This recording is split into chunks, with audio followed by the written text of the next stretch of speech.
Hi guys, this is Ben Glicksman and welcome to SI.com's College Football Roundup.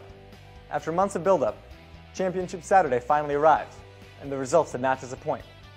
We'll start in Indianapolis, where undefeated Ohio State took on Michigan State with a chance to lock up a spot in the BCS title game. Coach Urban Meyer's crew came in on a 24-game winning streak that stretched across 2 seasons, and quarterback Braxton Miller, running back Carlos Hyde, and the Buckeyes' offense seemed ready to go. However, Michigan State's defense, which ranks number 1 nationally, proved up to the task. The Spartans jumped out to a 17-0 lead and immediately put Ohio State on its heels. Though the Buckeyes battled back, they ultimately came up short. Miller couldn't convert a critical 4th and 2 midway through the 4th quarter, and Spartans running back Jeremy Langford scampered for a 26-yard touchdown to put the game away. Michigan State won 34-24 and is headed back to the Rose Bowl for the first time since 1988. As for the Buckeyes, they'll still likely land in the BCS Bowl.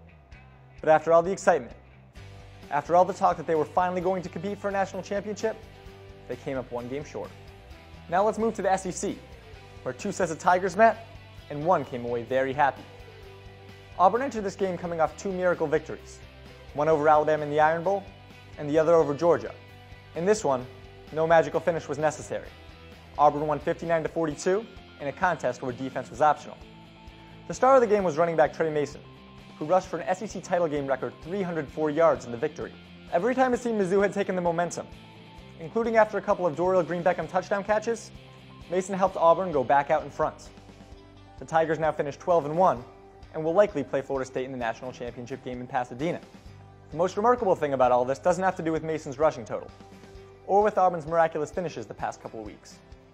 First-year head coach Gus Malzahn has taken a program that went 3-9 last year and turned it into a national title threat. That, above all, deserves props. Finally, let's move to Charlotte, where Florida State took care of business against Duke in the ACC title game. The Seminoles limped out of the gate, and for a while, it seemed like the Blue Devils might hang around. Eventually, however, quarterback Jameis Winston and company took control, eventually cruising to a 45-7 victory. While Winston and the offense get the majority of the headlines, pay particular attention to this Seminoles defense. This group lost 7 starters to the NFL last year, and this season, they're even better than they were in 2012.